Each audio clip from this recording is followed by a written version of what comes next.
Aladdin का चिराग। एक समय की बात है। बहुत दूर एक शहर में एक दर्जी रहता था। उस दर्जी का एक बेटा था। उसका नाम अलादीन था। कुछ समय बाद उसके पिता की मृत्यु हो गई क्योंकि वे बहुत बीमार रहने लगे। अलादीन की माँ के लिए यह बहुत मुश्किल वक्त था। उसे कमाने के लिए बाजार जाना पड़ता। तब अलादीन भी शहर की गलियों में खेलने निकल जाया करता। दिन से शाम खेलता रहता। इसी तरह उनके दिन बीत रहे थे। अलादीन एक दिन मैदान में कुछ लड़कों के साथ खेल रहा था। तभी एक आदमी आया और उसने अलादीन को गले से लगा लिया। अलादीन आश्चर्यचकित रह गया। वह आदमी रोते हुए अलादीन के पिता को याद करने लगा। उसने अलादीन को बताया कि वह उसके चाचा हैं और व्यापार के सिलसिले में विदेश गए हुए थे। उसे जब अपने भाई की मृत्यु की खबर मिली तब वह अपने भतीजे और अपने भाई की बेवा से मिलने चले आए। उसने अलादीन को कुछ अशर्फियां दी और उससे घर का राशन और दूसरी जरूरी सामान खरीद कर घर ले जाने को कहा। अलादीन ने घर पहुंचकर अपने चाचा के बारे में अपनी माँ से पूछा तो उसकी माँ ने बताया कि उसके पिता का तो कोई भाई ही नहीं है। अलादीन ने माँ को बताया कि चाचा ने उसे कुछ अशर्फियां दी हैं और जरूरी सामान खरीदकर घर ले जाने को कहा। तो माँ को लगा कि कोई दूर का भाई होगा जिसे वह नहीं जानती। अगले दिन वह व्यक्ति अलादीन के घर आया और ढेर सारे उपहार लाया और अपनी भाभी से भाई की मृत्यु का शौक जताया। अलादीन की माँ को यकीन ही नहीं आया कि यह कोई उनके दूर के भाई भी हैं। इस तरह अलादीन का चाचा उसके घर रहने लगा और परिवार का सारा खर्च उठाने लगा। अलादीन और उसकी माँ को विश्वास हो गया कि यह आदमी उनका रिश्तेदार ही है। एक शाम जब अलादीन अपने चाचा के साथ बाजार घूम रहा था तब उसके चाचा ने उससे कहा कि वह शहर में रहते रहते ऊब गए हैं और कुछ समय के लिए पास के जंगल में घूमना चाहते हैं। तब अलादीन को भी साथ ले चलें। अलादीन अपने चाचा के साथ चलने के लिए राजी हो जाता है। जंगल में एक जगह उसका चाचा पहुंचकर रुक जाता है और बैठकर मंत्र पढ़ने लगता है। ऐसा करते ही एक धमाका होता है और एक सुरंग का दरवाजा खुल जाता है। यह देखकर अलादीन डर जाता है तो उसका चाचा उससे कहता है कि अगर तुम्हें अमीर बनना है तो यह बहुत सुनहरा मौका है। उसे सुरंग के अंदर जाना होगा और वहां बने खानका में एक जलते हुए चिराग को बुझाकर बाहर लाना होगा। अंदर बेशकीमती जवाहरात भी हैं। अलादीन चाहे तो उसमें से कुछ रख भी सकता है जिससे उसकी गरीबी दूर हो जाएगी। अलादीन अपने चाचा की बात मान जाता है और सुरंग के अंदर चला जाता है। अंदर एक बहुत ही सुंदर बगीचा था और सुनहरा प्रकाश फैला हुआ था। नदियां कलकल करते बह रही थी और पेड़ रसीले फलों से लदे हुए थे। चारों तरफ हीरे जवाहरात रास्तों में कंकड़ की तरह फैले हुए थे। अलादीन ने कुछ हीरे देखकर मन में सोचा कि इसे रख लिया जाए। अलादीन कुछ और टहलता है तब वह एक खानका में जा जाता है और तब उसे वहां एक चिराग मिलता है। अलादीन ने चिराग को बुझाकर अपने हाथ में ले लेता है और जैसे ही वह चिराग को वहां से उठाता है सुरंग के दरवाजे की ओर भागने लगता है क्योंकि सारे कंकड़ पत्थर उधर उखड़ने लगते हैं। और तब वह देखता है कि धीरे धीरे तो गुफा का दरवाजा बंद होने लगता है। वह तेजी से गुफा के दरवाजे की ओर भागता है। अलादीन तेजी से दरवाजे की ओर जब भागता है तब देखता है कि उसका चाचा दरवाजे के मुहाने पर खड़ा था।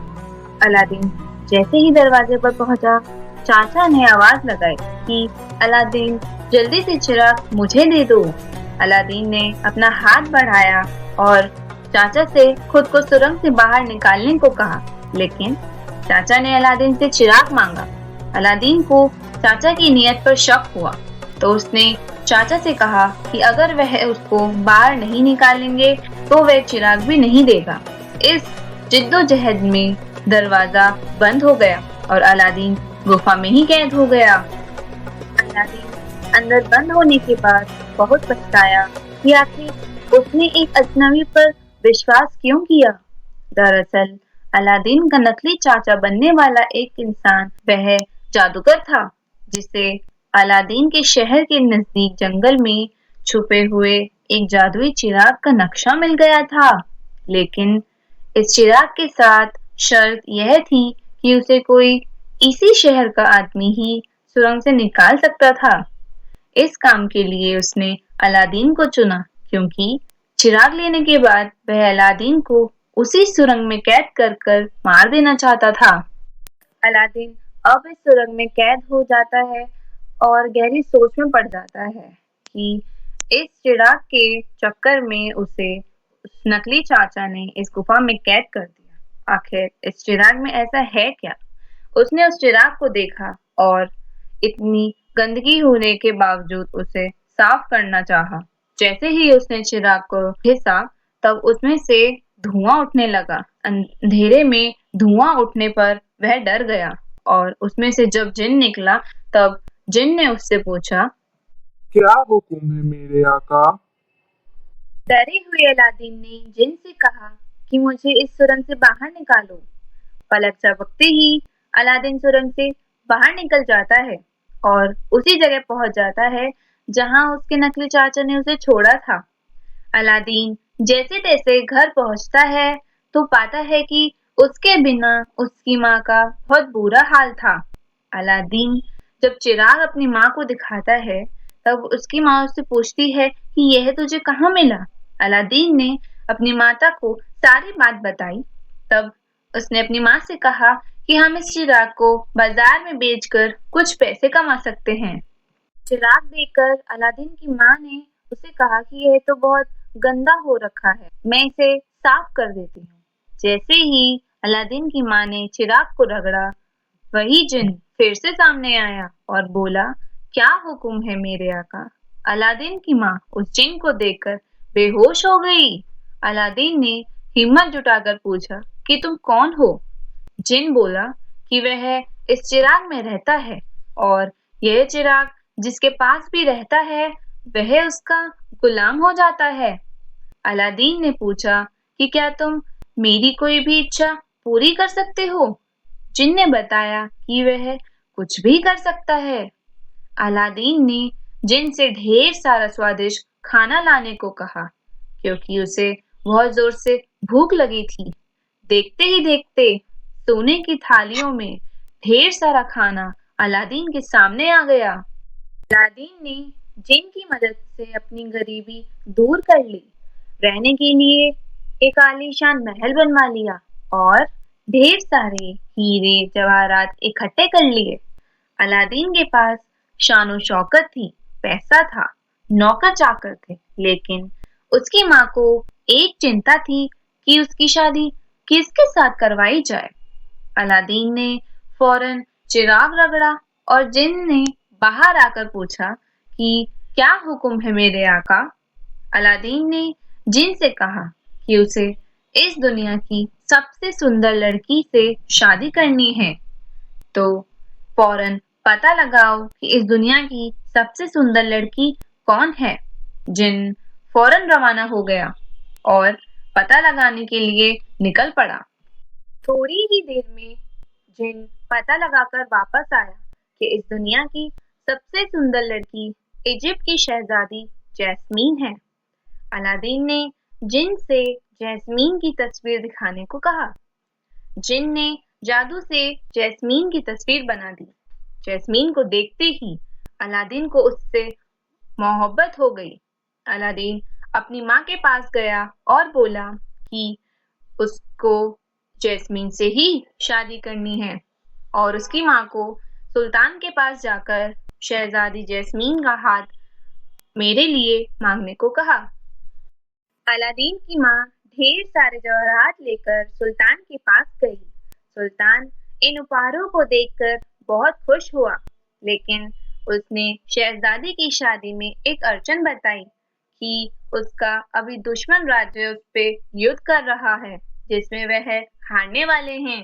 अगर अलादीन उस लड़ाई में उनकी जीत करवा दे तो वह शहजादी जैस्मीन के साथ अलादीन का निकाह करवा देंगे।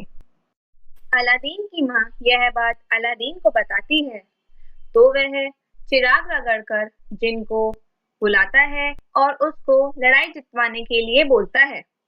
जिन पलक झपकते ही दुश्मनों को भगा देता है। यह देखकर बादशाह खुश हो जाता है और जैस्मीन का निकाह अलादीन से करने के लिए राजी हो जाता है। अलादीन का निकाह जैस्मीन से हो जाता है तब वह अपने महल में खुशी खुशी रहने लगते हैं। यह बात जब जादूगर को पता लगती है तब वह एक साजिश रचता है और चिराग बेचने के बहाने उसी शहर निकलता है। वह महल के बाहर चिराग बेचने जाता है और जोर जोर से चिल्लाता है, पुराने चिराग के बदले नए चिराग ले लो।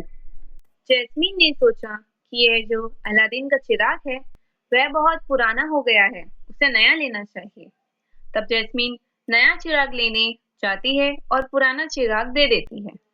जादूगर के हाथ चिराग लगते ही वह जिन को आदेश देता है कि जैस्मीन और महल दोनों ही उसका हो जाए। जिन ऐसा ही करता है।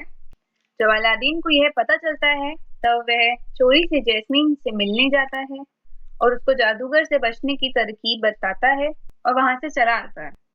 जब जादूगर खाना खाने आया तब जैस्मीन ने उसे खाने के साथ शरबत भी परोसा जिसमें बेहोशी की दवा मिली थी। जादूगर ने खाना खाया और शरबत पीते ही वह बेहोश हो गया। तब अलादीन ने जादूगर के पास से चिराग ले लिया और उसे रगड़ के जिन को बाहर निकाला। जिन के आते ही उसने उसे आदेश दिया कि जादूगर को एक ऐसी जगह छोड़ा जाए कि वह कभी भी वहां से वापस ना आ पाए। जिन ने ऐसा ही किया और जादूगर को दूर एक रेगिस्तान में छोड़ दिया। तब उसकी ही बात से अलादीन और जैस्मीन अपनी जिंदगी खुशी खुशी व्यतीत करने लगे।